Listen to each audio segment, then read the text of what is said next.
నమస్తే, welcome to our channel. Andhra Pradesh Seshachalam అడవుల్లో ఎర్ర చందనం ఎంత ఇదిగా దొరుకుతుందో, ఎంత విరివిరిగా దొరుకుతుందో మనకందరికీ తెలిసిన విషయమే. అయితే గత ప్రభుత్వ హయాం వల్ల అసలు ఎలాంటి చర్యలు తీసుకోకపోవడం వల్ల అసలు ఈ స్మగ్లింగ్కు అదుపు లేకుండా పోయిందని చెప్పవచ్చు. మరి కూటమి ప్రభుత్వం దీన్ని అడ్డుకోవడానికి ఏం చేయబోతుంది? అసలు రెడ్ శాండిల్కు ప్రపంచంలో ఎందుకు అంత మార్కెట్ ఉంది? ఈ విషయాలపై తెలుసుకోవడానికి మనతో పాటుగా ఉన్నారు సీనియర్ జర్నలిస్ట్ లక్ష్మణ్ గారు. వారిని అడిగి పూర్తి వివరాలు తెలుసుకుందాం. సార్ నమస్తే. సార్ నమస్తే శ్రావణి గారు. సార్, మనకు తెలుసు ఆంధ్రప్రదేశ్లో సహజ వనరులుగా కూడా మనం చెప్పుకోవచ్చు, వృక్ష సంపద అని కూడా చెప్పుకోవచ్చు శేషాచలం అడవుల్లో లభించే ఎర్రచందనం. వైసీపీ హయాంలో వారు ఏం చర్యలు తీసుకోకపోవడం వల్ల ఎంత అసలు అదుపు లేకుండా కూడా ఈ ఎర్రచందనం స్మగ్లింగ్ జరిగింది అని చెప్పుకోవచ్చు. అసలు వాళ్ళు ఏమైనా చర్యలు తీసుకున్నారా సార్ గత ప్రభుత్వ హయాంలో? ఇప్పుడు అధికారంలో ఉన్న కూటమి ప్రభుత్వం దీన్ని అడ్డుకోవడానికి ఎలాంటి చర్యలు తీసుకోనుంది? శ్రావణి గారు మంచి క్వశ్చన్ అడిగారండి. అయితే మనం 2014 నుంచి తీసుకోవాలండి.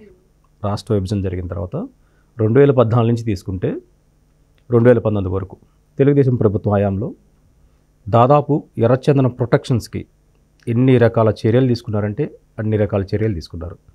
స్మగ్లర్స్ని ఏరిపారేయటంలో కానీ, దీని వెనకున్న బడాబాబులను అరెస్ట్ చేయడంలో కానీ, వాహనాల సీజు విషయంలో కానీ, కేసుల విషయంలో కానీ, ఎర్రచందనం దొంగల్ని రికవరీ చేయడంలో కానీ పక్క రాష్ట్రాలకు వెళ్ళి కూడా రికవరీ చేయడం జరిగింది. ఆ సమయంలో మనం 2019 నుంచి 2024 జగన్మోహన్ రెడ్డి గారి హయాంలో చూసుకుంటే దాదాపు మనకి ఉమ్మడి కడప, చిత్తూరు జిల్లాల్లో అనేక ప్రాంతాల నుంచి స్మగ్లర్లు ఒక కుటీర పరిశ్రమలాగా ఏర్పడి శేషాచలం అడవుల్లో ఉన్న ప్రతి ఒక్క ఎర్రచందనం దొంగని కొట్టేసి అమ్మేయాలని ఒకటి బంధుతో వాళ్ళ వ్యూహాన్ని అయితే రచించుకున్నారు.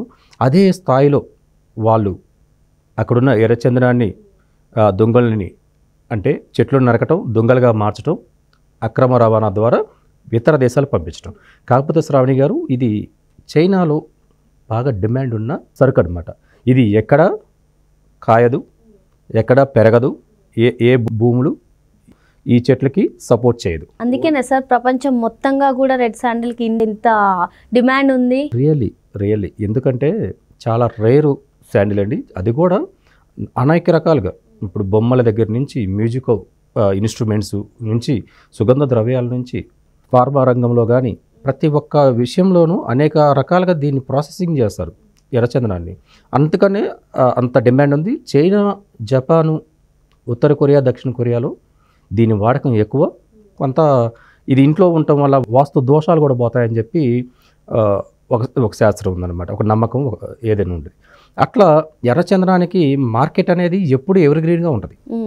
అయితే కూటమి ప్రభుత్వం వచ్చిన తర్వాత ప్రత్యేకంగా దృష్టి సారించింది. కాకపోతే 2014 నుంచి 2019 వరకు, 19 నుంచి 2024 వరకు అసలు ఏం జరిగిందనేది మనం ఇప్పుడు మాట్లాడుకోవాల్సిన అంశం. అయితే మాట్లాడుకోవాలంటే 2014-2019 తెలుగుదేశం పార్టీ హయాంలో దాదాపు 5 సంవత్సరాల మీద 600 కేసుల పైన పెట్టింది. దాదాపు 400 టన్నుల ఎర్రచందనం దొంగలను స్వాధీనం చేసుకోవడంతో పాటు 2000 మందిని అరెస్ట్ చేసిందండి స్మగ్లర్ని. అదే వైసీపీ ప్రభుత్వంలో 2019 నుంచి 2024 వరకు చూసుకుంటే దాదాపు వాళ్ళు 420 కేసులు మాత్రమే నమోదు చేశారు. 143 టన్నులు ఎర్ర దొంగలను స్వాధీనం చేసుకున్నారండి. అంటే అదేమో 400 చిల్లర ఉంటే ఇక్కడేమో 143 టన్నులు. ఎంత వ్యత్యాసం చూడండి. అదేవిధంగా అధికారులను కూడా వాళ్ళు సొంత అనుకూలమైన వ్యక్తులను అధికారులుగా పెట్టుకొని టాస్క్ ఫోర్స్లో కానీ, అటవీ శాఖలో కానీ ఒక డిఐజీ క్యాడర్ ఉన్న వ్యక్తులని కాకుండా ఒక నాన్ క్యాడర్లో ఉన్న వ్యక్తులను తీసుకొచ్చి ఆడ కూర్చోబెట్టి వాళ్ళకి అనుకూలంగా వ్యవహరించే విధంగా వాళ్ళు ఎస్ బాస్ అంటే ఎస్ బాస్ లాగానే వాళ్ళు వ్యవహరించారు. అదొకటను మనకి పెద్ద ఎత్తున శేషాచలం అడవుల్లో సీసీ కెమెరాలు ఏర్పాటు చేయాలి, డ్రోన్ సాంకేతిక కూడా తీసుకురావాలి. అయితే అప్పుడున్న అటవీ శాఖ మంత్రి పెద్దిరెడ్డి రామచంద్రారెడ్డి గారు మూడో నేత్రం అని చెప్పి ఒకటి తీసుకొచ్చి దాదాపు ₹1 కోటి ఖర్చు పెట్టుంటారండి. దానికి ₹1 కోటి పెట్టి డ్రోన్స్ తీసుకొస్తాము, స్మగ్లర్స్ని వేరిపారేస్తాము, ఎర్ర చందనంని సంరక్షిస్తాము అన్న ముచ్చట్లు చెప్పారు. కానీ వాళ్ళే ఇంటి దొంగలై ఉంటే ఇంటి దొంగలను ఎవరు పెట్టుకోగలరండి? వాళ్ళ క్యాడర్లో ఉన్న ప్రతి ఒక్కరూ వాళ్ళు స్మగ్లర్లుగా మారి ఎర్రచందనాన్ని మాత్రం సర్వనాశనం చేశారు. మీరు చెప్పారు కదా సార్, ఇప్పుడు 2014 నుంచి 19 వరకు అసలు ఎన్ని టన్నుల ఎర్రచందనం పట్టుకున్నారు, అదేవిధంగా 2019 నుంచి 2024 వరకు ఇవన్నీ చెప్తుంటే ప్రస్తుతం మనం చూసినట్లయితే కాకినాడ పోర్ట్ వ్యవహారం కానివ్వండి, రేషన్ మాఫియా వ్యవహారం కానివ్వండి, దీని వెనకాల వైసీపీ పెద్ద నేతలే ఉన్నారని చెప్పి వస్తున్నాయి, అన్ని ఆధారాలతో సహా బయటకు వస్తున్నాయి. మరి ఈ స్మగ్లింగ్ వెనుక కూడా పెద్ద నేతల హస్తం ఉందంటారా? ఖచ్చితంగా ఉంటుంది. అటవీ శాఖ మంత్రి గారు దాన్ని పర్యవేక్షిస్తున్నట్టుగా చెప్తారు, కానీ వాళ్ళ అనుచరులు తీగలాగితే డొంక మొత్తం కదిలిద్దండి.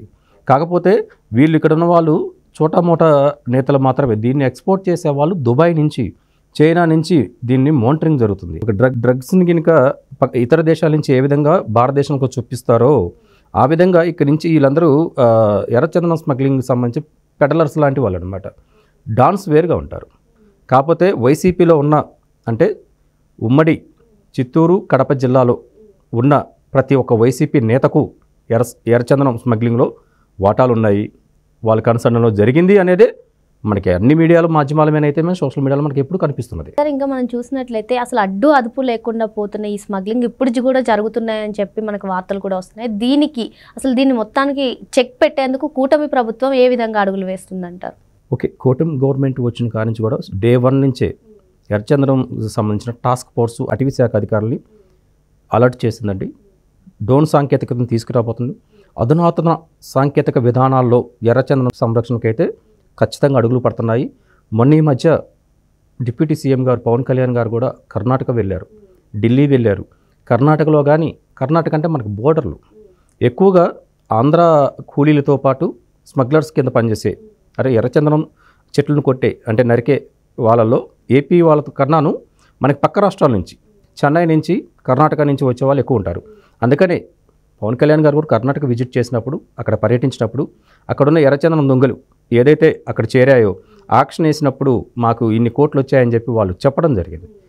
అయితే ఆయన ఒకటే చెప్పారు, ఇక్కడికి ఎర్రచందనం మీకు పట్టుబడ్డా, మీ చెక్ పోస్టుల దగ్గర పట్టుబడ్డా మాకు ఇవ్వాలి, మీరు ఆక్షన్ వేసినా సరే ఆ డబ్బులు కూడా మాకే ఇవ్వాలని చెప్పి అక్కడున్న మినిస్టర్ గారు చెప్పడం జరిగింది. అదేవిధంగా ఢిల్లీ వెళ్ళినప్పుడు కూడా హోంశాఖ మంత్రి అమిత్ షా గారిని కూడా కలిసి ఎర్రచందనం దొంగలు దేశంలో ఏ మూలన పట్టుబడ్డా, పక్క దేశాల్లో పట్టుబడ్డా అక్కడున్న ఎంబసీ వాళ్ళకి కాల్ చేసి ఆ దేశంతో మాట్లాడి అక్కడ యాక్షన్ వేస్తే ఆ డబ్బులు లేదు, మనకు రిటర్న్ పంపిస్తే మనం తీసుకొచ్చుకొని మేము యాక్షన్ వేసుకుంటాము అన్న భావం చెప్పారు. అది ఇప్పుడు అమలవుతుంది ఏపీలో. ఎందుకంటే మొన్న గుజరాత్లో దాదాపు 10 కోట్ల విలువైన ఎర్రచందనం దొంగలు పట్టుబడ్డాయి. అవన్నీ ఏపీకి తరలించారు.